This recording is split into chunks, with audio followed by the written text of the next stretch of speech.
Hello again, ladies and gents. Welcome to back for part 2, and here we have the man himself. This is the brass rubbing that I told you about that was done in Victorian times by that churchman, that when the tombs and everything was being moved, he made sure that they were recorded down properly, and as far as we were concerned that was the end of it and this was lost. But little beknownst to me, it's still under the floor there, but this is the brass rubbing of that, which is St Nicholas. A massive thanks to John for sending me this, because this is the brass itself which is set into the floor of the church now, and I was, as I say, I was stood on this without even realising.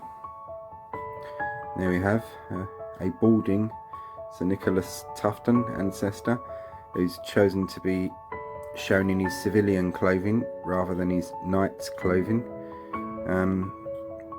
A very decent gown though. Men wore knee breeches and stockings and ankle length gowns in those days. Women wore dresses that were tucked in at the waist. But here we are as the inscription at the bottom, which is "Pray for the soul of Nicholas Tufton." Rests all in Latin. Just says that he died on the 30th of December in the year of our Lord 1538. So there we're seeing as near as we're going to get to the face of one of our ancestors. So here we go. And here we see a much clearer copy of St Nicholas's will, all in Latin, which is "In the name of God, Amen." And then it will go on after that, but it's got there in the corner, look, Tufton, Knight, Tufton. That's page 1. Thank you once again for John for A, sending me this, and B, helping with the transcription of it from English or into English. And the will was proved on the 1st of February 1539.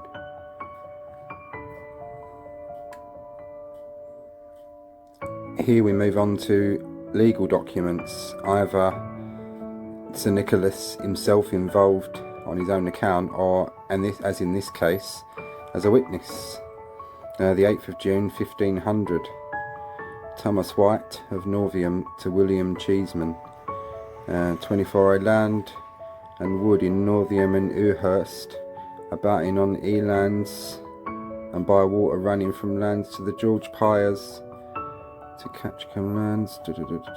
Basically it's one case, one person against a case for another with lands, but as you see, dated Wakehurst, and then witnesses Nicholas Tufton. That was our ancestor, and he would have been 21 years old when he witnessed this one. Memorandum concerning, this is quite funny, this one I think. Memorandum concerning a piece of marsh in Rye, Sussex, in variance between the Abbess of Sion and the manor and the commons of the town of Rye as farmers, and Nicholas Tufton, 19th of August 1523. Basically, my ancestor and the Abbess of Sion took each other to court over this piece of marshland, and the case went on for quite some time. As you've got here, depositions, Nicholas Tufton against the Abbess of Sion, 8 folios, 8th of July in the 17th year of the reign of Henry VIII, which is 8th of July 1525. And you see these are all National Archives and whatnot. The whole lot will be in Latin, so I won't bother getting these. One, there's no point, we know what they are, kind of thing, and I can only test someone's goodwill and kindness so far to translate things. Interrogatories on the part of the Abbess of Sion against St Nicholas Tufton, so this was evidence against my ancestor. And as you see, this case went on for quite some time, from April the 22nd 1525 to the 21st of April 1526, so more or less just on a year. This is an interesting one. Nicholas's son that we've seen in the family tree marked in blue, John Tufton. This is him passing on, rather than leaving a will, passing on all his wealth and everything to his son, Nicholas Tufton, who was obviously named for his grandfather, are Nicholas Tufton. Another little legal case Nicholas has got himself involved in. Title Brockenden v Tufton. Plaintiffs John Brockenden of Cranbrook and the defendant was Nicholas Tufton. Basically what this man is accusing my ancestor of, plaintiff, bear with me a minute, where are we? Short title, Brockenden v Tufton. Plaintiffs John Brockenden of Cranbrook, defendants Nicholas Tufton. Subject, stoppage of the water supply to the complainant's mill in Kent. So what my ancestor had done is stop this man's water supply for whatever reason he had for doing that, I don't know, but yeah, this is what he was taken to court over. And here we see the Sussex Inquisitions. Basically, this is the transcript, really, the only bits that remain from the coroner's inquest from Sir Nicholas's death. We only know from some other records and from the bits and bobs from here when he died, and from the other record of what he died. But this basically covers his property and his wealth, and it's in this one that we get the only mention of our ancestress Agnes, who is Nicholas's daughter, as one of his heirs, that the remainder of what he'd left was to be split between her and her sister. The house and whatnot he left to his son, but as I say, the son married so well that what appears to have happened is that the son gave the house to the sisters, and this is where the trouble started, that neither of them could decide who had been treated the fairest, so it went to court, and in the end the son had to agree, like their brother had to agree, the house would be sold, the proceeds split between the two of them, and yeah, it was a 6-year court battle. But Agnes is mentioned in this one, and it's the left hand page, and it's the entry that is the bottom one, second from the bottom. A little bit blurry, but as you see, if I try and zoom in too much, it makes it worse.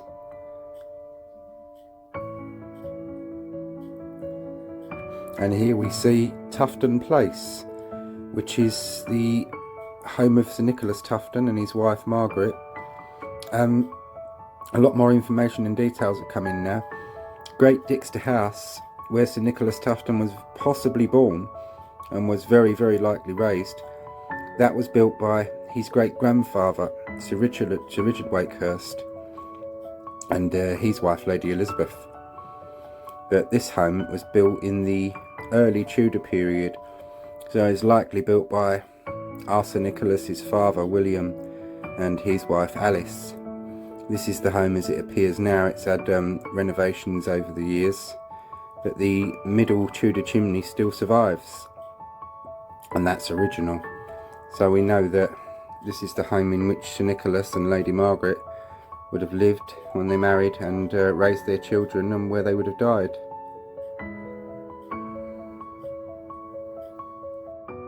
There's the aerial shot of Tufton Place, obviously marked with the big red thing, and look at the name of the road, Tufton Lane.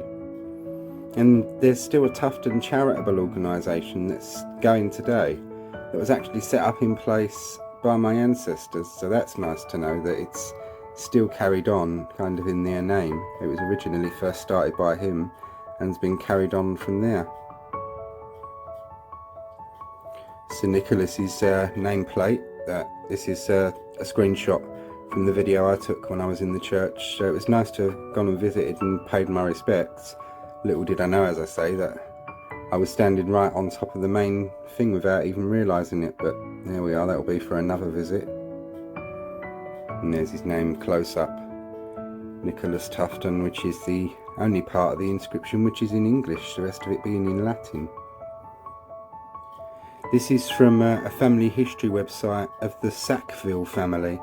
Because they are descended from the Tuftons as well, this just gives a little bit of the line of descent. Descendants of de Tufton, or Tufton, which is the original Latin name, Norman names for it, and then it's got about St Nicholas here. He wrote his will in January 1537, given about where he wanted his body to be buried, and he appointed his son John Tufton as executor. So this is new information, because I thought that Nicholas had outlived his son, and it's got about his properties that he owned. He served as coroner, steward of Hastings Rape, justice of the peace, commissioner of sewers, and was nominee for sheriff 3 times. Descendants of Nicholas Tufton became the Earls of Thanet, married in 1498 at Cranbrook in Kent, and that was through Nicholas's son John. And this is what I love about the modern era of family history tracing, that so much of it is online. This is from a website. I will share links in the description for anyone that wants to, because it corroborates all this stuff that's been put here. But it's about the Tuftons, and this is new information to me because I've only just found out that Sir Nicholas's mother's name is Alice. It's got Sir Nicholas's wife there, John Heaver, and Marion, and this is where she appears as Marion, but she also appears as Anne in other documents as well. So it's could have been her name was Mary Ann. That does happen sometimes. And it's got the children. Agnes Tufton married William Denny, a squire of Kingston, perhaps Kingston near Lewes in Sussex. This is our direct line of descent from Sir Nicholas through Agnes and William Denny.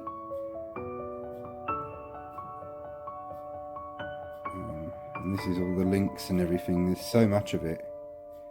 But this is what I like. This is the pedigree.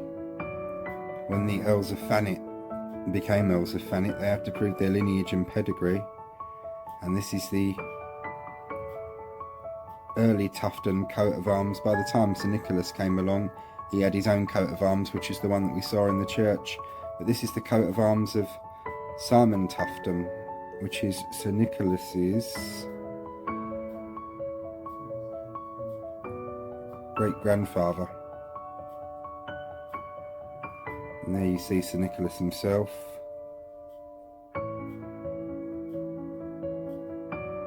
His wife, Margaret. And at the bottom, it's all the children, including Agnes. And that's our Tufton line of descent. We're now going to be moving on to the Culpeppers and Wakehursts, and this is where it gets a bit spicy, interesting, and a bit dark, with the abduction and everything like that. So you'll be seeing the Culpepper Wakehurst in the family tree as the next part. Join me for that. And there we are, we're back at Sir William, and we're going to go from here through the Culpepper link and to his great grandfather Sir Richard Wakehurst, who was the builder of Great Dixter House.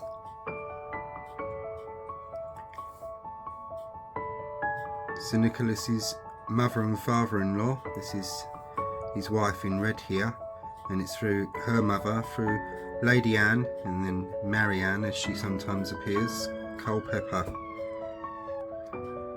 That's the police chasing some knob on a bike.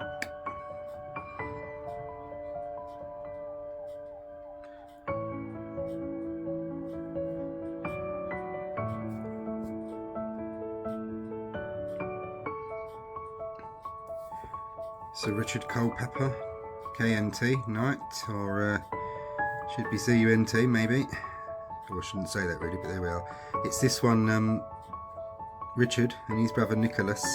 They both abducted sisters, Margaret here and her sister Elizabeth, and forcibly abducted them and married them.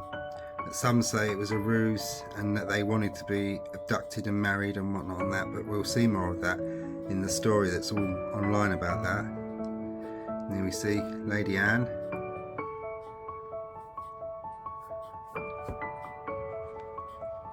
Old fact sheet on Richard and Margaret Culpepper, and a fine tomb again. This is one of the brass memorial rubbings and an image of that. It's a little bit unclear on here, but there we are. That's the church they're buried in. You'll see more clearly with that in a minute, with something else. So Walter Culpepper and his wife Agnes Roper. It's these two, Richard, my direct ancestor in red, and the top one there, the son Nicholas Culpepper. They're the two brothers that abducted the Wakehurst girls. Fact sheet on Walter and Lady Agnes. This is the tomb inside the church where they're buried. So Walter's brass is still there. Lady Agnes's appears to have been gouged out at some point, so whether it was a family feud or because it was laced with Catholicism, I don't know. It seems more likely family feud because she's the only one that's been removed. And there we are, to Sir Nicholas's great-grandparents. Sir Richard Wakehurst, who was the builder of Great Dixter House, and Lady Elizabeth de Etchingham, or Etchingham. It's through her line Richard, like his grandsons and whatnot, married a rich heiress, and that's where the Dixter land came into the family. And the right part of the house that we currently see today is what Sir Richard had built. His two daughters, Margaret and Elizabeth. He did have a son, but his son died before him, and I've just found this new information out, so he's got to be added. There's plenty of information I've got recently that's got to be added to this one. Fact sheet, which is their tomb and everything. Won't show you too much, because you're going to see that in a much clearer form in a minute. Right. Join me for that. And here we see Sir Nicholas Tufton's great-grandparents, and where a good chunk of the family wealth came from as well, particularly from his grandmother Elizabeth. This is Sir Richard and Lady Elizabeth Wakehurst.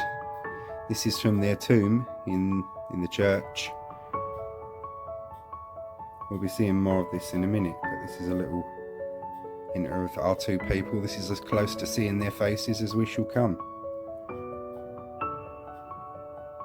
Sir Richard Wakehurst's will, in which he leaves everything mainly to his two daughters, and a good portion of money and an annuity to his wife, left her very well off. He had several houses and properties, and he left her another house in a place which was then called Wakehurst, which is after their name, in Sussex. We don't know whether she died in Wakehurst or in Great Dixter, but we know that Sir Richard died in Great Dixter House and was buried in the church at Ardingly. Page 2 of the will, all in Latin of course, once again, but clear enough if you can read Latin. It's very kind of John to have translated all this for me. It's quite detailed. Basically it goes into what he had and what he left, which was everything went between the two daughters and the wife. And bearing in mind that this occurred, his death occurred at the height of the Wars of the Roses and all that kind of thing, he left these two young girls very rich, but left them prime targets for what happened to them. And here we have the real true story of Great Dixter. It's so much better nowadays, everything's online, and I've had a lot of help with this one, I must admit, from my 3 new friends in Norvium.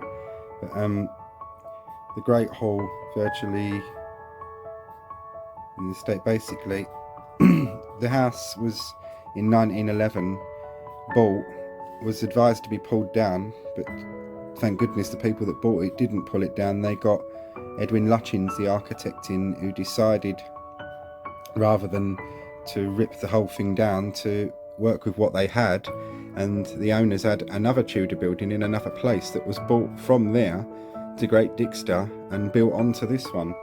But the bit we're interested in, basically, the house was built for Sir Richard Wakehurst, who died in 1454, his wife, through whom he acquired the estate. Elizabeth Etchingham and his brother-in-law and in-laws were John Gainsford of Didal, I can't even pronounce that, near Bodiam Castle, intermarried with the Etchinghams in the 14th and 15th century.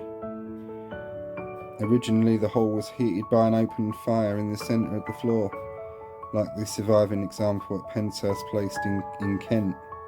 But basically it talks about the beams in the roof and everything, and it's got this supported by 2 tie braces cut from a single oak tree branch containing a woodpecker's nest, which was thus cut in two. Invisible on the western or dais side, the fine armorial shields on the hammer beam depict the arms of Etchinghams and Daligrynigs and the Gainsfords, and suggest that approximate building date of 1440 to 1454. So Sir Richard wouldn't have lived in it long before he died. And now we're going to be moving on to Great Dixter itself. Here you see Great Dixter in the very early 20th century and before the Lutyens renovations. This is exactly as ancestor Sir Richard Wakehurst had it built. Everything that you see to the left in the modern house was another building that was being bought here and built onto it, but everything to the right is very much original, apart from the renovations that were done inside over many years, not just by Lutyens. Lutyens, bless him, tried to put the house back to as original as it could be, but this is it originally as it was built for Sir Richard Wakehurst. So it wasn't quite as big then as it is now, but still a substantial house. Good afternoon, ladies and gents, and I hope you're all well. Today's location is a very special one for me, because it's Great Dixter House, by the way, but it was built by my ancestors. And there you almost heard my mistake, which was built by the Tufton family. It wasn't. It was built by Wakehurst family with Etchingham money. Everything we're seeing to the left here is the new that was bought from a completely different location and tagged on to this house. Everything that you will see to the right is the original, or as original as it could be got, built by my ancestor. But the wood, the beams, the gables and things on the right, that's all original. Most original is the Great Hall. This will be snippets because this is quite a long tour, this one, but this is just going to be a few snippets of what's the original. But this is Great Dixter, ladies and gents, built by Wakehurst family. Very likely that Sir Nicholas was probably born here. He appears in several genealogical records showing up that he was born here, and he was very likely raised here, because as I said in the early bit of the video, it was quite common for gentry or sons of gentry to be raised in a different house. That's just the way things were done. And everything we've just seen there to the right is original. And we are now going to walk through a door through which Sir Richard Wakehurst, Lady Elizabeth Wakehurst, Sir Nicholas Tufton, probably Lady Margaret Tufton as well, would have walked and trod these floors and known this land.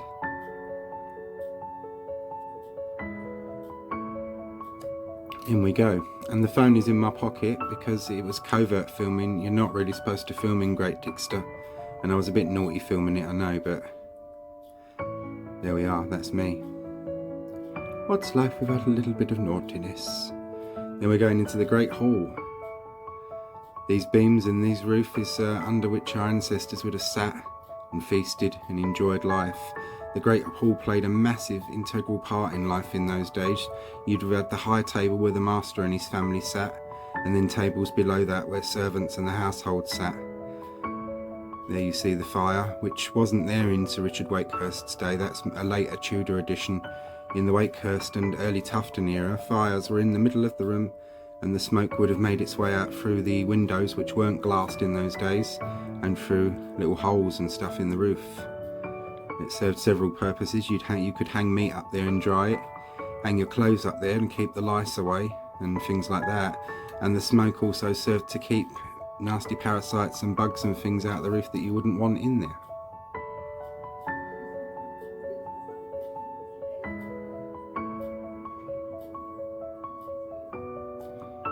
Here you go into a parlour in a minute.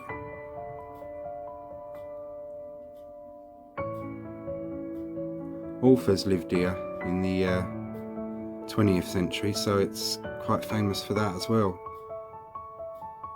It's nice to see it set up as it would have been.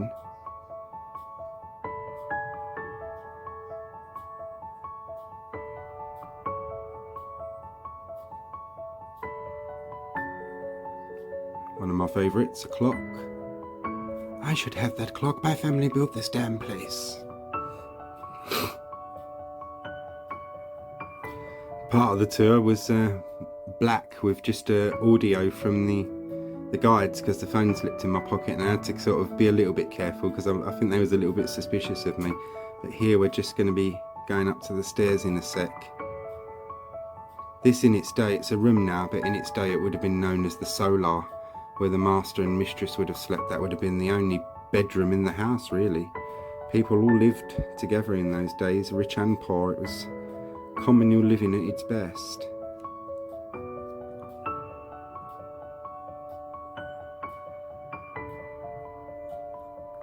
Sorry about the sideways thing, guys and girls, but that's the way it is. Oh, there we go. I think I'm correcting it now. There we go. That's it. There we are. There was no guides on the stairs, so I was able to quickly get the phone out and correct it. Having the phone in my pocket and filming as well made the phone overheat. So it stopped filming halfway through, then I had to go outside, let the phone cool down, and I thought, nah, I'll go back in and film, because I didn't get the Great Hall. What you saw just now was filmed last, and I managed to merge the two together.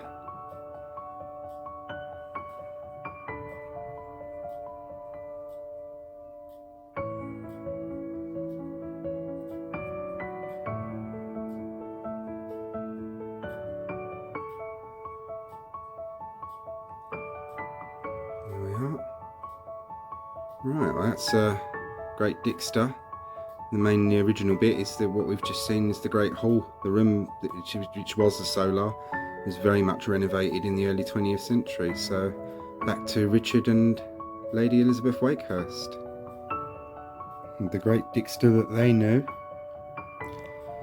St Peter's Church in Ardingly in Sussex, which is where Sir Richard Wakehurst and Lady Elizabeth lie buried, and a few other relatives as well. This is where the angry with each other Culpepper family is buried, a few of them, with the tomb brass that's been removed. And there we are inside the church of St Peter's in Ardingly, looking at the tomb of Sir Richard and Lady Elizabeth Wakehurst, who are my 18 times great-grandparents. It's a fine box tomb with the brass on top. Didn't have too much Catholic symbolism on it, this one, so it survived pretty unscathed. Also, it was suggested that over the top of it during the Reformation may have been laid a plain altar cloth, and that this may have been used as the communion table at the time, which is another reason why the top of it may have escaped so well, because a lot of tombs that had pray for the soul of had that bit taken away, because in the Reformation and during and after the Reformation, the belief beforehand was that you would have to pray for someone's soul and have prayers said for their soul. After the Reformation, when we went Church of England, the belief was that you didn't have to do that anymore. And here we see the top of the tomb, which is Sir Richard and Lady Elizabeth, and the inscription at the bottom, all in Latin, is "Pray for the souls of Sir Richard and Lady Elizabeth Wakehurst," and it has "when he died and when she died." There's a close-up. And what I like about this as well is that they do add a bit of personality to these as much as they could. I mean, Elizabeth, who died quite a few years after her husband, at the age of 74, which was old in those days, she's still shown fairly young as a nice young demure woman in prayer when she was actually 74 years old. And she was a real old character, this one, apparently, tough as nails. It was her daughters that basically got abducted, and she wasn't pleased about that one, I can tell you. Sir Richard, he died when he was... Bear with me a moment while I work this out.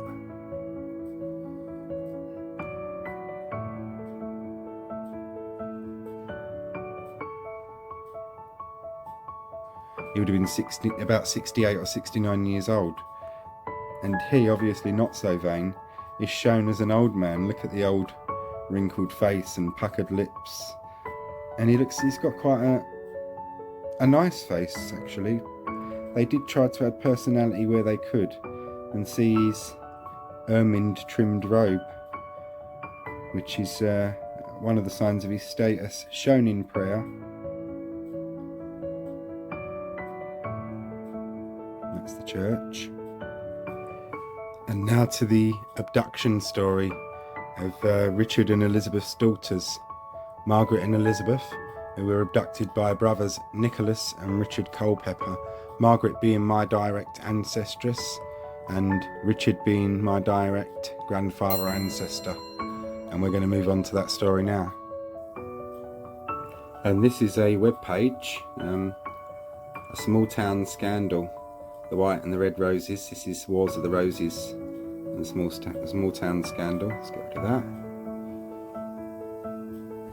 A small town scandal, March 2nd 2016. So I didn't even know about this, because when I got back this far with my family, it was in the about 2010 area, and I felt lucky because when I got to the Tuftons and the Dennies, with a night they had to prove their lineage, and that took you back a couple of generations. And in the Tuftons and the Denny case, it took me back to the Normans. But yeah, read this, guys and girls. I will scroll on nice and slowly.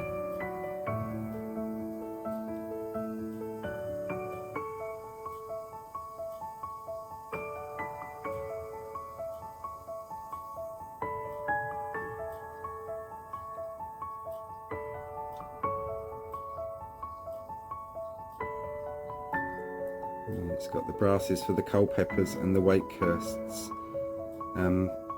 The members of both families rest peacefully side by side, but in life they made life pretty miserable for each other, as we will see. We begin the story with Richard and Elizabeth Nee Etchingham Wakehurst. Richard Wakehurst died 1455, was a prominent landholder who in his lengthy and successful career as a lawyer ably served Thomas Fitzalan, Earl of Arundel, and other lords. He was an MP in Henry V's Parliament in 1413. He was also Justice of the Peace for 48 years in Sussex, a remarkable record of service. His wife Elizabeth is buried next to him and represented on the brass overlay, wearing a fancy headdress, which is a gabled headdress or a wimple. Elizabeth was the daughter of Robert Etchingham and Joan.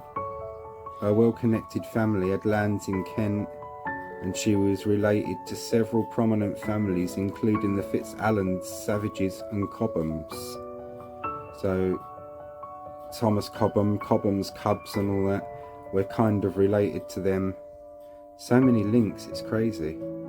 The funeral brass of Richard and Elizabeth Wakehurst, St Peter's, Ardingly. Richard and Elizabeth appear to have had 3 children, Margaret, Anne and Richard. Margaret married the son of Sir Thomas Sackville Buckhurst. Anne and Richard each married Gainsford siblings John and Agnes, the Gainsford Crowhurst distant relatives, Etchingham family. Richard died in 1455. He was survived by his wife and 2 granddaughters, Margaret and Elizabeth. They were the daughters of Richard Jr., who had predeceased his father. So Margaret and Elizabeth were therefore co-heirs to their grandfather, and what an inheritance it was. The Wakehurst inheritance was extensive, comprising of lands, manors, rents at Worth in East Grinstead, Lingfield, Thrall, Dixter, Biscourt and more. The 2 heiresses, who were still probably in their early teens, continued to live with their mother Agnes while their grandmother administered their estates. In due course, suitable marriages would have been arranged for the girls. And then we got Agnes, who was the girl's mother. After the death of her husband, she married again to Sir John Culpepper. That's the Culpepper link we saw in the thing earlier. And he was a local landowner and a veteran of the Battle of Agincourt. The Culpeppers had a long history as the Wakehursts, but perhaps it could be said they were not as wealthy and successful. Couple had 6 children, together of whom 4 are known.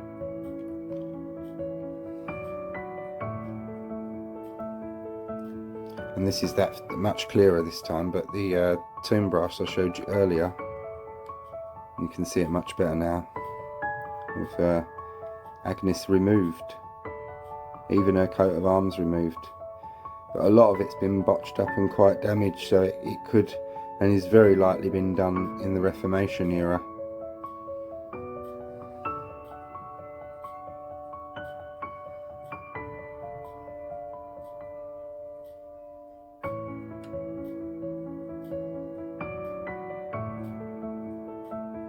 So with Agnes, she married 2 brothers.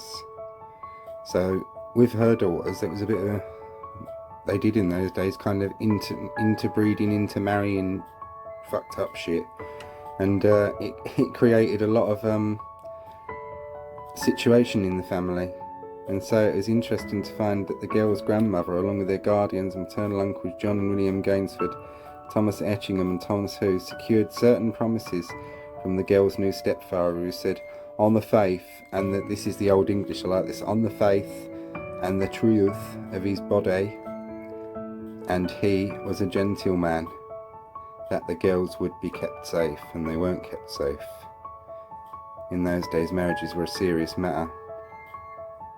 Marriages were contracts, safeguards families' lands and wealth, or to parlay a family's current situation into something even better. To marry without involvement and input of the family and without regard of the family's interests was the prerogative of the foolish and the penniless. Consequently, the business of marriage was carefully orchestrated in pursuit for any medieval family of means. No doubt Elizabeth Wakehurst had grand plans for Margaret and Elizabeth. However, imagine her shock to discover that both of her granddaughters had been abducted by none other than their new step-uncles, Nicholas and Richard Culpepper. Indeed, we read that Margaret and Elizabeth's stepfather and his brothers, along with brother-in-law Alexander Clifford, and this is the Old English again, with force and arms, righteously against the king's peace, arrayed in armour of war, took and carried away the girls from the home of their stepfather, all the way to Clifford's home in Kent. And then it's the girls who made great and piteous lamentation and weeping. And they were carried off against their will and held in a home of a man in London named John Gibson. Soon after the abduction, Margaret married Richard, who is our direct ancestor link, and Elizabeth married Nicholas. Were the girls coerced into marriage? There are many incidences of heiresses abducted in medieval periods, and it's got a few there. Eleanor of Aquitaine, she was almost abducted, and she was bloody a royal. Once an heiress had been abducted, it was common to marry her as soon as possible, thus securing her inheritance. However, Julia Pope 2015 suggests that in this instance the marriage was desired by both couples and thus there was no true abduction. Instead, Pope believes that the abduction was a ruse, perhaps to protect the girls from the wrath of their grandmother. Clearly the couples had support from various relatives, including perhaps their stepfather and friends, John Gibson, in order to carry out the plan. It was also possible that the account relayed above is an embellishment by Elizabeth Wakehurst to support her plea for justice in the courts. And it's got, certainly the newlyweds had disregarded several important social norms and expectations, the first being that they had married within prohibited degrees of affinity by medieval standards. That's because these two girls, their mother, it's really complicated, their mother had married again, and the bloke their mother had married was the brother of their father. And then the two uncles, basically, it just gets really weird and a bit Norfolky kind of thing. Yeah, and it's affinity by medieval standards. The second violation, and probably the most significant, was the unorthodox manner in which the marriages took place. The consent of key family members was not obtained, and most assuredly because it would not have been given. It is very possible that Elizabeth Wakehurst regarded the Culpepper brothers as poor matches for her granddaughters. Indeed, two Culpepper forebears, both the grandfather and great-grandfather of Nicholas and Richard, had married above their station, and perhaps this was the case of apples not falling far from the tree. The deed was done, but Elizabeth Wakehurst was undeterred. She determinedly interfered with the girls' access to their inheritance in the court until her death in 1464, showing considerable spirit in doing so. Wood 1993, paragraph 7. Elizabeth did not attempt to have the girls' marriages dissolved or to have them return home. Rather, she focused on disinheriting the girls and keeping the Wakehurst patrimony out of the hands of the Culpeppers. One can imagine that family gatherings were quite uncomfortable, if they occurred at all, and while Elizabeth was not altogether successful in her efforts, 20 years later Margaret and Elizabeth were still dealing with legal issues surrounding their inheritance. Elizabeth Wakehurst cast a long shadow. It's after their grandmother's death, the couples resided quietly at Wakehurst Place. Margaret and Richard died in 1516, had no children. Elizabeth and Nicholas had at least 5 sons, and the couple's funeral brass depicts many more children who probably died young. Richard Culpepper's will survives, in which he asks that prayers be said for him, his parents, his wife and her parents, and his wife's grandfather Richard. There is no such request in Richard's will for the formidable Elizabeth Wakehurst. And there we are. That's a pretty screwed up story of that. Hope you all enjoyed that, ladies and gents. And that's Richard and Elizabeth Wakehurst and the story of medieval abduction and forced marriage. Hope you all enjoyed that one, guys and girls. If you did, please feel free to